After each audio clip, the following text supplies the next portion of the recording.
मुझे क्रोध तुम दोनों के युद्ध करने के निर्णय पर नहीं आया था। वो तो चुनौतीपूर्ण ही था। मैं आहत तब हुआ जब तुम दोनों ने मुझे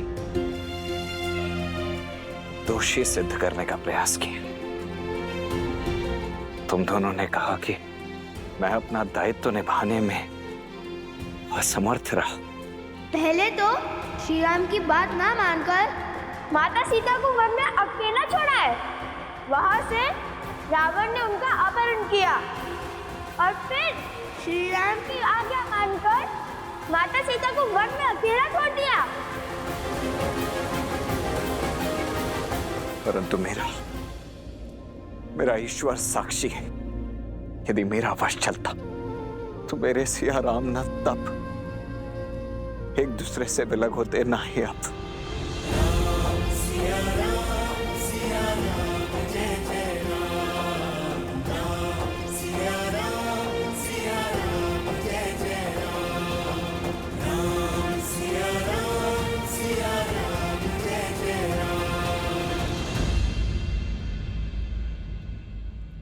इसी पाप का प्रायश्चित करने आए हैं हम। इसी भूल की क्षमा तो चाहते हैं हम आपसे। हमने आपको क्रोधित किया, आपको हराने के लिए आपका अपमान किया। आज यदि आपने हमें क्षमा नहीं किया तो माता भी हमें कभी क्षमा नहीं करेंगी। एक मुख सूरज एक मुख चंदा, दिए सिया के सुख आनंदा। एक एक आत यमज युगला, जानकी सुत रूप नव कुश बोला। जानकी सुत रूप नव कुश बोला। सत्य तो ये है कि संसार में लक्ष्मण जी जैसा आज्ञाकारी भाई आज तक ना समर्पित देवर ना कोई हुआ और ना होगा, जिन्होंने माता सीता की रक्षा में श्री राम की सेवा में 14 वर्ष पलक भी नहीं झपकी। क्षमा कीजिए हमें।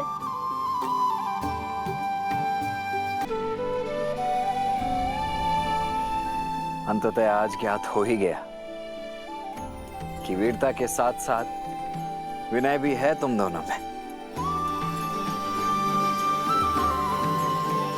यशस्वी भव।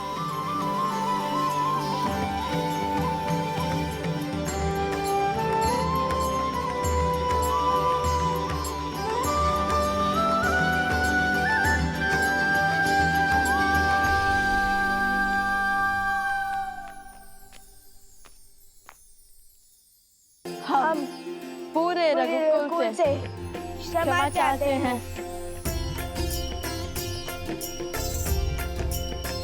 अयोध्या में तुम्हारा स्वागत है लवकुश। तुम मेरे अतिथि हो। तुम्हारी व्यवस्था हनुमान को दे दी गई है। निश्चिंत होकर अयोध्या में रहो और अयोध्या को अपना ही घर समझो। और अब मेरे एक प्रश्न का उत्तर दो। तुमने मुझे और जानकी को मिलाने के लिए मुझे ही चुनौती दे बैठे। इतना बड़ा संकट उठाया, अपने प्राण तक दांव पर लगा दिए। दो अपरिचितों को मिलाने के लिए इतना कुछ क्यों किया तुम दोनों ने? इस भूल के लिए हम क्षमा प्रार्थी हैं। हमें स्वयं अब समझ में आया है कि हमारा युद्ध आपसे कभी था ही नहीं, बल्कि आप जिस प्रजा को बचाना चाह रहे हैं, हमारा युद्ध तो उसके सोच के विरुद्ध था। उस लोक अपवाद के विरुद्ध जिसके कारण आप और माता सीता अलग हुए। ये संसार उचित अनुचित, धर्म और अधर्म, न्याय और अन्याय का अनूठा संगम है लवकुश। किंतु जब जब कुछ अनुचित घटता है तो उसका दायित्व लेकर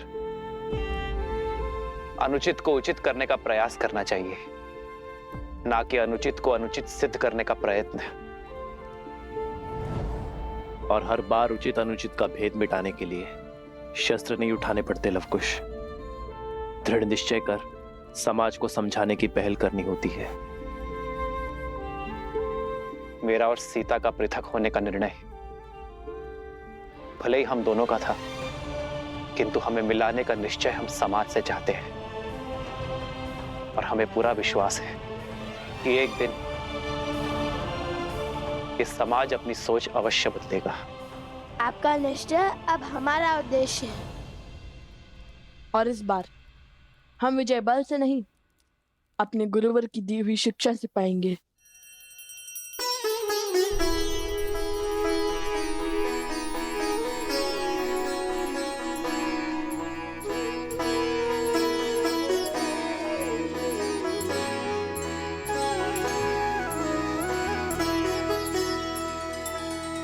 श्रीरामचन्द्र कृपालु भज मन हरण भव भय दारुणम् नव कंज लोचन कंज मुख कर कंज पद कंजारुणम् भगवान की अवतार का केवल नहीं गुणगान है, ऐसे नारायण बने नर इसका पावन ज्ञान है। सिया राम सिया राम सिया राम सिया राम सिया राम सिया राम सिया राम सिया राम।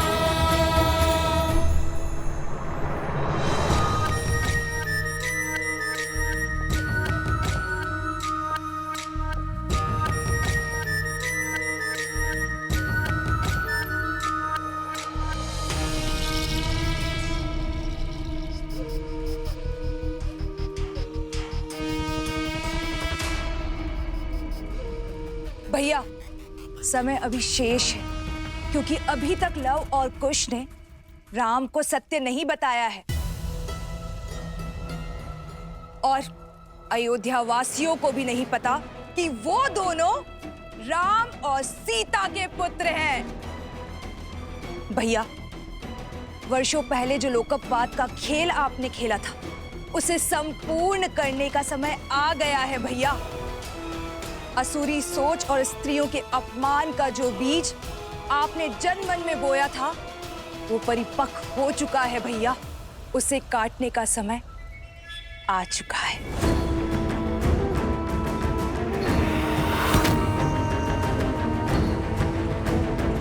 अब होगा मेरी माया का शंखनाद।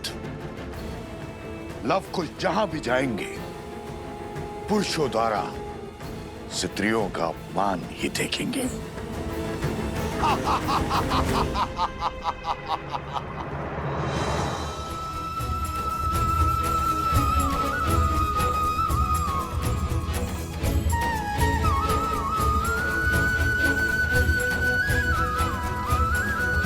आदर्श और मर्यादा की है ये कथा महापावनम्। काटिमठ श्री से मिलाने श्रीमद् रामायणम्। श्रीमद् रामायणम् श्रीमद् रामायणम्। सिया राम सिया राम सिया राम सिया राम सिया राम सिया राम सिया राम सिया राम। कभी कोई कार्य अच्छे से नहीं हो सकता तुम स्त्रियों से। देख रही हो इसे, कितनी त्रुटियां हैं इसमें। ऐसी होती कलाकृतियां, इसे कौन खरीदेगा? दोष तुम्हारे कला में है और दोष हमारे व्यापार में उसको देती हो।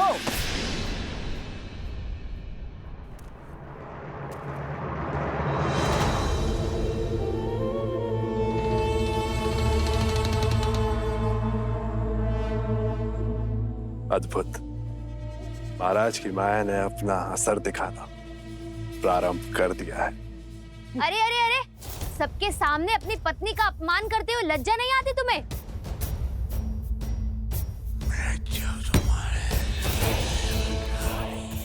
तू साहसी है तुम्हारी पत्नी।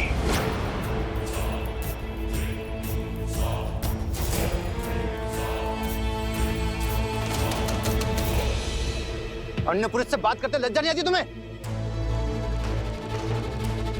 घर चलो, आज तुम्हें ज्ञात होगा कब किससे और कैसे बात करनी चाहिए। दस्तासी,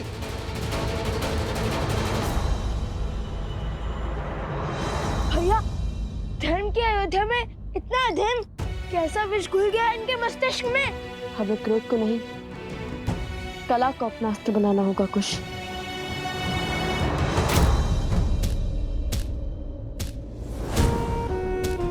भैया, वो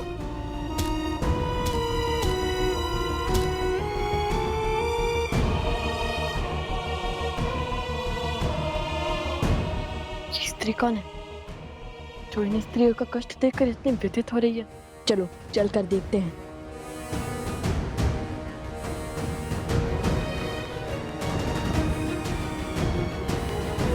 अशुभ है बड़ी बहू के साथ पूजा करना। बड़ी बहू, तुम पूजा से उठ जाओ। तुमने केवल बेटियां ही जन्मी हैं। छोटी बहू को केवल पूजा करने दो। वो शुभता की प्रतीक है। उसने श्री राम लक्ष्मण जैसे पुत्र को जन्म दिया है।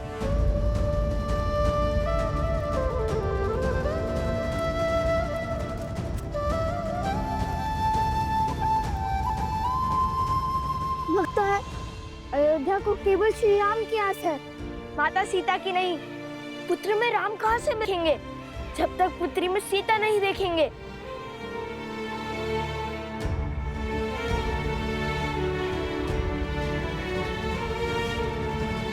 अभी तक जल नहीं भरा, कोई कार्य समय से नहीं होता तुमसे। मैं पूरा दिन खेतों में बैलों की भांति जुटता रहता हूँ। तुम सारा दिन सखियों के साथ बैठी बतियाती रहती हो। गृह कार्य भी ठीक से नहीं होता तुमसे। शीघ्र चलो, सूर्यास्त होने को है। हाँ, यदि मेरे पति ने मुझे सूर्यास्त के बाद घर से बाहर देखा तो अनर्थ हो जाएगा। महारानी सीता के त्याग के पश्चात सोचा था परिस्थिति बदल जाएगी, किंतु सब विपरीत ही हो गया है। चलो।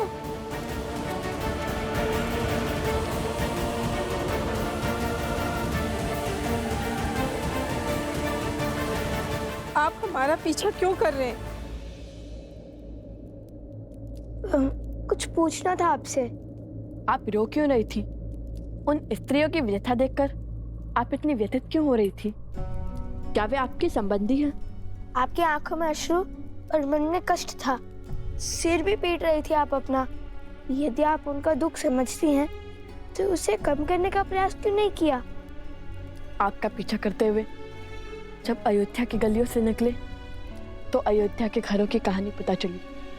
हे देवी, कृपया करके अपना परिचय दीजिए, अपने पीड़ा का कारण भी बताइए।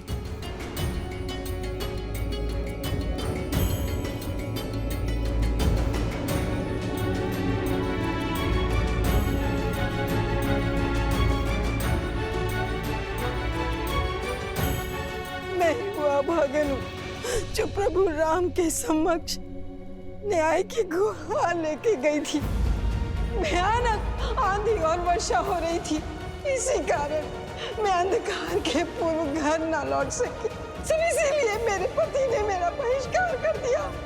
चयन आपको करना है महाराज, या तो आप न्याय कीजिए या तो फिर मुझे आत्महत्या करने की अनुमति दीजिए महाराज। अयोध्या के महाराज ने मुझे न्याय तो दिया, किंतु उस न्याय का दंड भोगना पड़ा अयोध्या की महारानी देवी सीता को।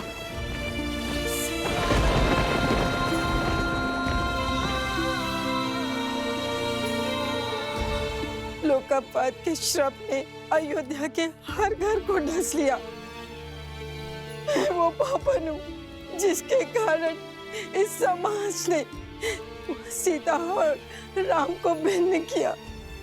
मैं ही वो पापनी हूँ, इस अधर्म की उत्तरदायिनी हूँ। मैं तो स्वयं को मार के इस पीड़ा से मुक्त भी नहीं हो सकती, क्योंकि मैं एक माँ हूँ। और अगर मैं मर गई तो मेरे बाद मेरे संतानों को कौन संभालेगा? कौन संभालेगा? कौन संभालेगा?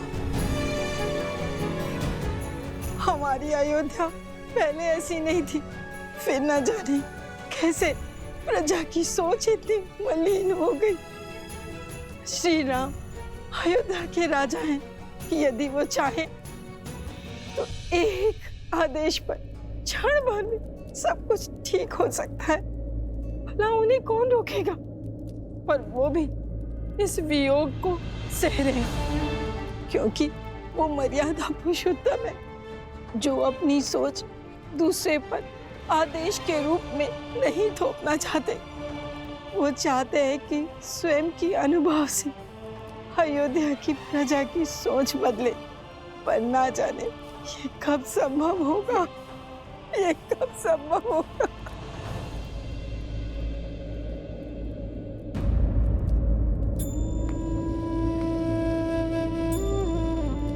माते, नहीं, मुझे इतना आदर मत दीजिए।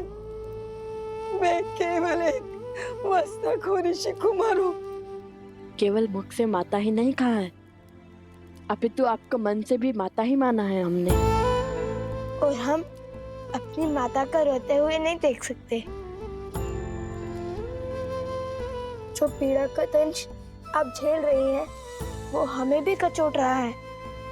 हम भी देवी सीता और श्री राम की मिलन के अभिलाषी हैं, और हमारा मार्ग ना युद्ध का है और ना द्वंद का।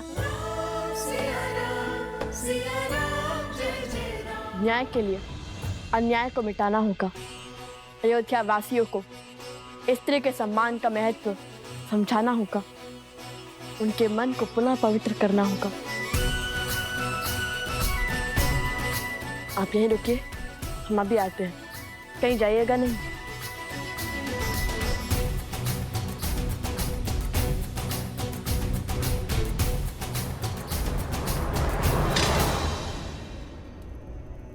अरे भीतर कहाँ चले जा रहे हो? श्री राम से मिलने। और हम तुम्हें जाने देंगे?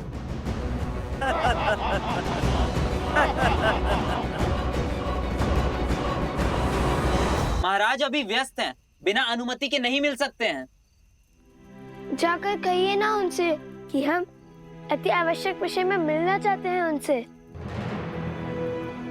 देखिए, आप हमारी बात को समझिए। हमारा जाना बहुत ही महत्वपूर्ण है। अरे जाओ यहाँ से। अरे मैंने कहा ना, जाओ यहाँ से। कृपया करके हमें जाने दो ना।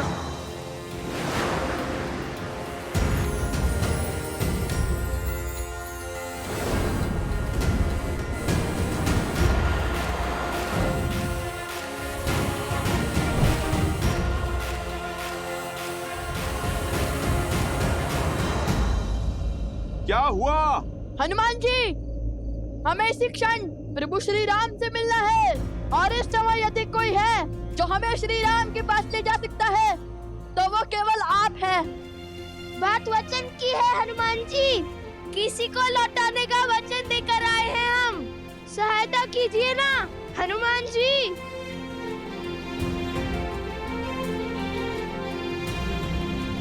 वचन में बंधे हैं तो सहायता करनी ही होगी। रघुकुल वंशियों का वचन टूटना नहीं चाहिए। चलिए।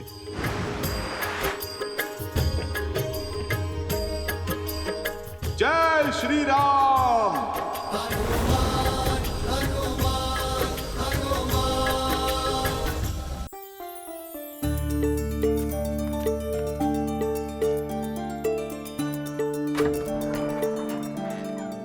मंत्री जी, महाराज का आदेश है राज भंडार से 20 सेर अनाज परिवार गर्षित क्षेत्र में शीघ्र ही पहुंचाया जाए, और नदी पर सेतु बनाने के लिए धन भी राजकोष से मिलेगा।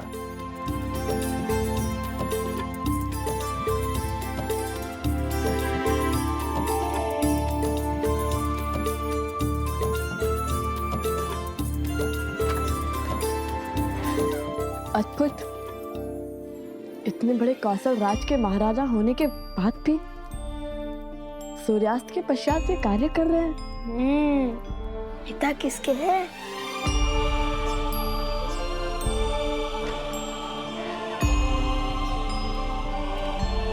चलिए, प्रभु ने आप दोनों से मिलने की आज्ञा दे दी है।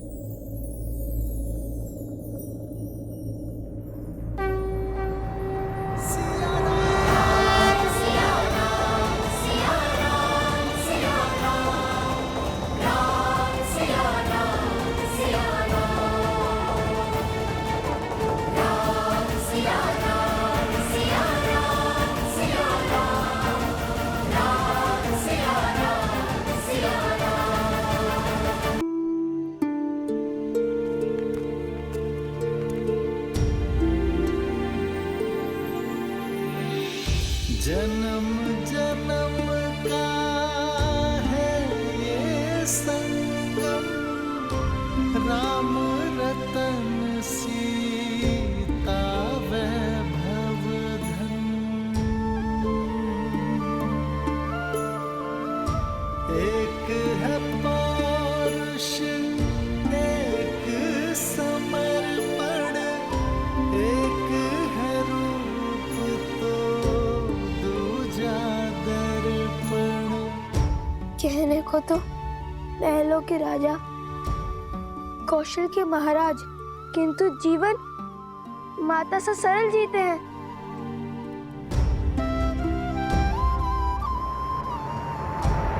राम सिया राम सिया राम सिया राम, राम सिया राम सिया सिया राम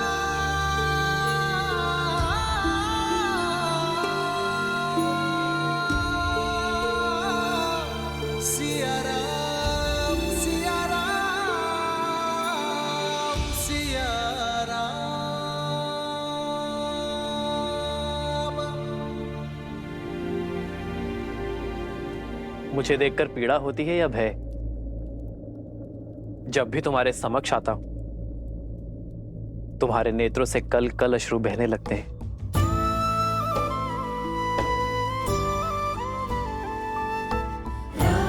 सिया राम जय जय राम। कितनी तुच्छ सोच थी हमारी, कितने निम्न विचार थे हमारे, जो हमने सोचा कि आप महलों का सुख भोग रहे होंगे और माता सीता बन के दुख।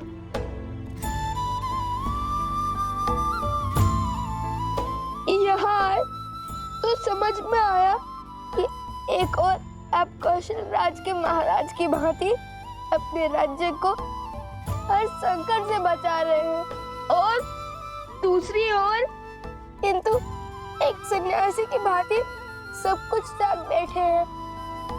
ये वनवास केवल माता सीता का नहीं, बल्कि प्रभु श्री राम का भी है। राम सिया राम जय जय राम।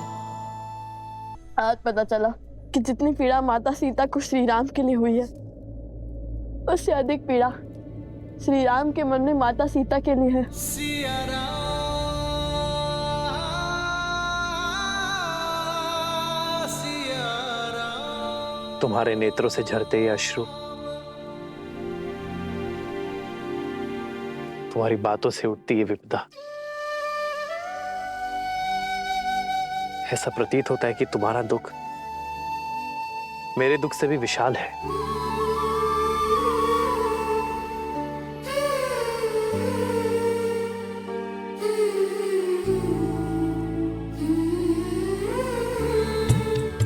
दोनों एक हैं, बस यही सच है। राम लक्ष्य और राम ही पथ है, विरह की आग में जले सिया राम। एक है तन और एक है प्राण। सिया राम सिया राम सिया राम। आपकी वियोग को अंत तक हम लाएंगे, सिया राम का मिलन हम करवाएंगे, उनकी बीच की दूरी को हम मिटाएंगे। और ये कार्य तभी पूर्ण हो सकता है जब अयोध्या का हर एक व्यक्ति स्त्रियों का महत्व समझे, पत्नी, माँ और बहन का मूल्य जाने, और स्त्रियों को अपने समान माने, और प्रजा की निम्न सोच को बदलने का मार्ग है हमारे पास। ऐसा मार्ग जो सीधा भी है और सरल भी, जो आपको भी भाएगा और माता सीता को भी। किंतु आपकी अनुमति के बिना आपके राज्य में ऐसा नहीं कर सकते। कैसा मार्ग?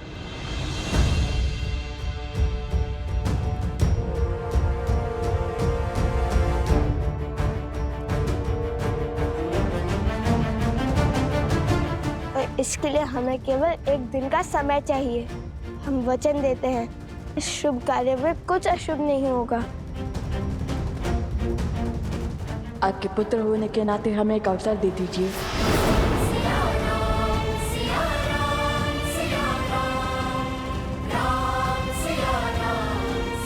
वो आपने कहा था कि महारानी सीता हमारी माता समान हुई, तो आप भी तो हमारे पिता हुए, है ना श्री राम? वैसे भी प्रजा के लिए तो राजा पिता समान होते हैं ना। और अब तो हम भी आपकी प्रजा ही हैं, सो आपके पुत्र हैं। और ये पुत्र अपने माता पिता को एक करने के लिए केवल एक दिन मांग रहे हैं।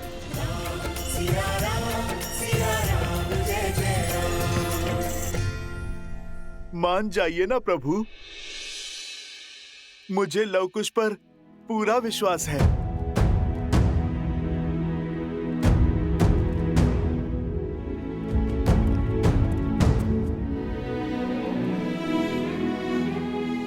प्रभु, उनका उत्तरदायित्व मैं लेता हूं। और फिर यदि ये कार्य सफल हुआ तो ये राज्य पूरा खुशियों से भर जाएगा प्रभु। हर संकट टल जाएगा प्रभु।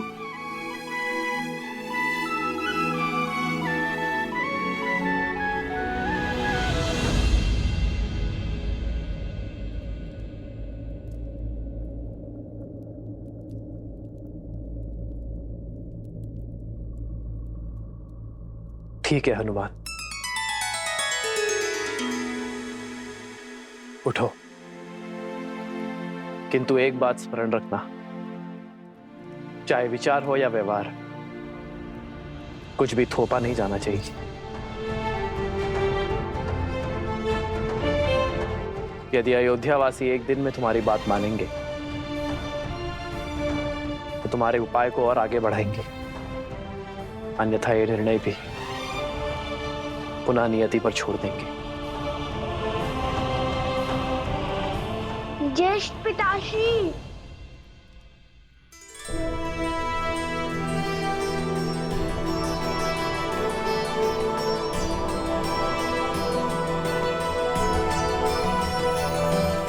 क्षमा कीजिए, किंतु हमने छुपकर आपकी सारी बातें सुन ली। लगता है हमारे भाई तुम्हारी ही तरह नटखट भी हैं।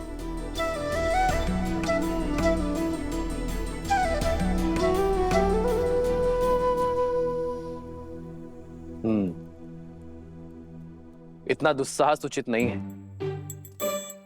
ये राज नियमों के विरुद्ध है। तुम लोगों से भूल तो हो गई है, अब इसका दंड भी अवश्य मिलेगा। नहीं पितामह, हम ऐसा कभी नहीं करते, किंतु बात बड़ी माता से जुड़ी हुई थी तो हमसे रुका नहीं गया।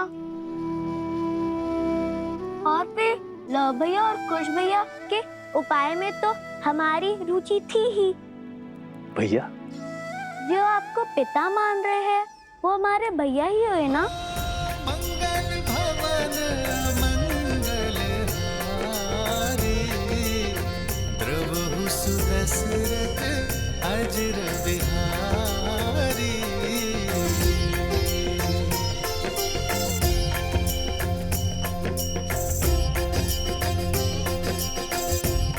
उचित है हनुमान, सबकी भावनाओं का ध्यान रखते हुए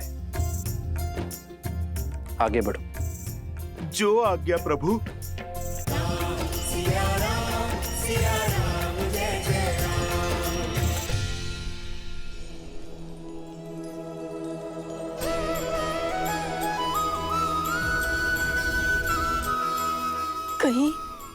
कहीं ये स्वप्न तो नहीं है?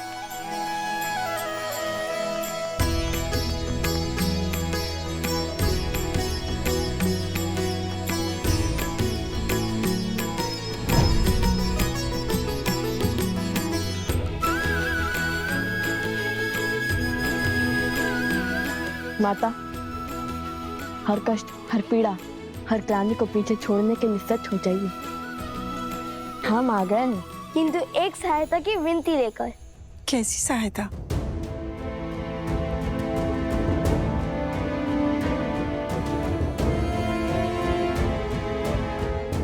अवश्य, मैं ये कार्य अवश्य करूंगी। आप निश्चिंत रहिए, बस मुझे आज्ञा दीजिए।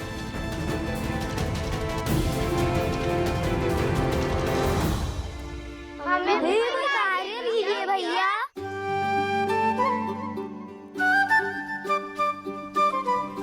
अवश्य, तुम सब एक स्थान की व्यवस्था करो जो हमारी योजना में उपयोगी हो।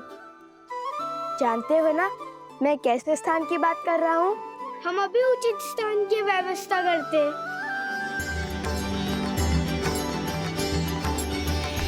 हर कोई इस योजना का अंग बन रहा है।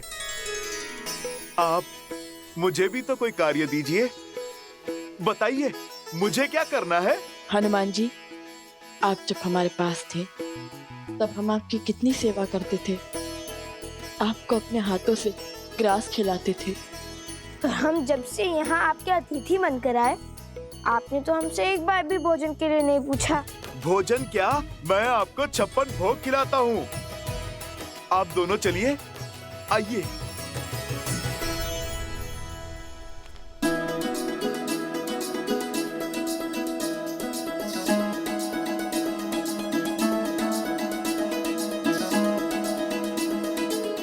नहीं, बस एक और लीजिए। नहीं, अपनी और नहीं।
उचित रहेगा। महल के इस भाग को अब राजपरिवार तो उपयोग करता नहीं। आत्मा तृप्त हो गई भोजन खाकर।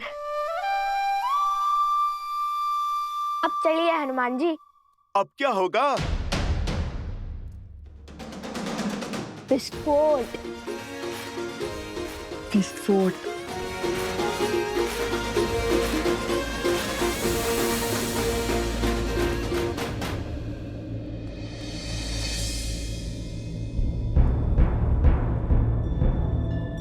अरे अयोध्या की सारी स्त्रियां कहीं चली गई हैं। सबकी सब खो गई।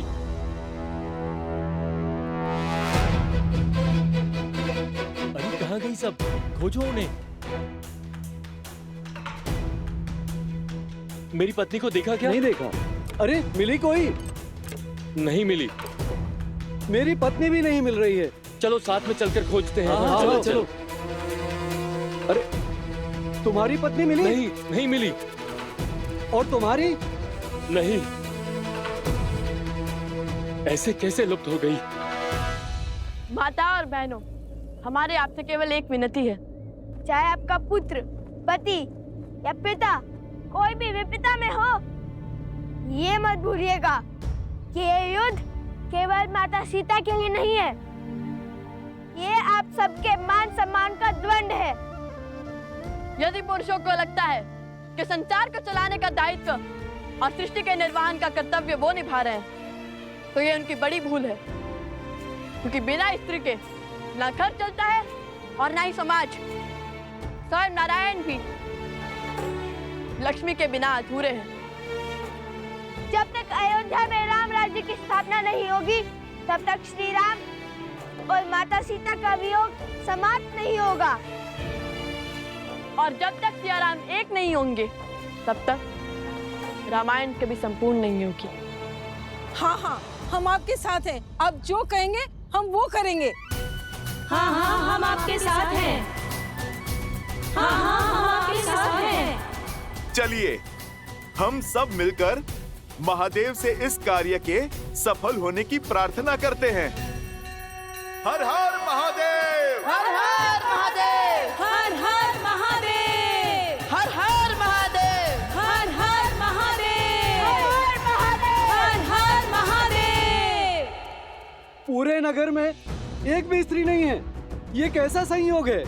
कैसी घटना है? सब और देख लिया, कहीं कोई चिन्ह नहीं। अरे तो क्या आकाश खा गया या पाताल निकल गया?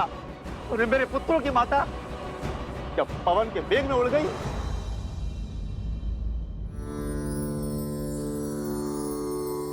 श्री राममं श्री राममं श्री राम। चलो।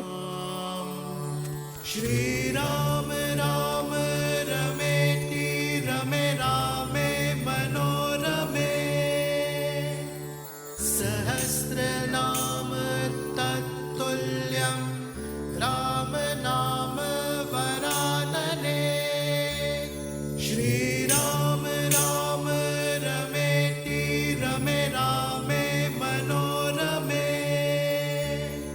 सहस्रनाम तत्तुल्यं राम नाम वरानने। देखो हनुमान जी की अद्भुत लीला। उचित समय पर आए हैं हनुमान जी। अब यही हमारी समस्या श्री राम तक पहुंचाएंगे। चलो चलो चलो। हाँ, चलो देखो।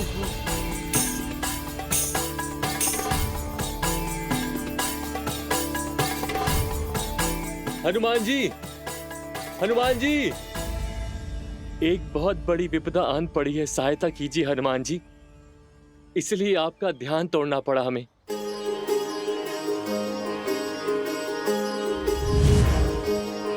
हनुमान हनुमान हनुमान हनुमान। संपूर्ण अयोध्या एक साथ? क्या बात है? संपूर्ण नहीं, आदि अयोध्या हनुमान जी। ध्यान से देखिए, आपके समक्ष केवल पुरुष हैं। सभी स्त्रियां लुप्त हो गई हैं। माताएं, बहनें, बहू, बेटियां कोई नहीं है। कहीं ये किसी आसुरी शक्तियों का किया धरा तो नहीं? जय श्री राम। असुर शक्तियां केवल वो नहीं होती जो आंखों से दिखाई दें। असुर शक्तियां तो मन और मस्तिष्क में होती हैं, जो सोचने और समझने की शक्ति का संहार कर देती हैं। इस असुर शक्ति से विजय तभी प्राप्त की जा सकती है जब मन से द्वेष को मिटाया जाए।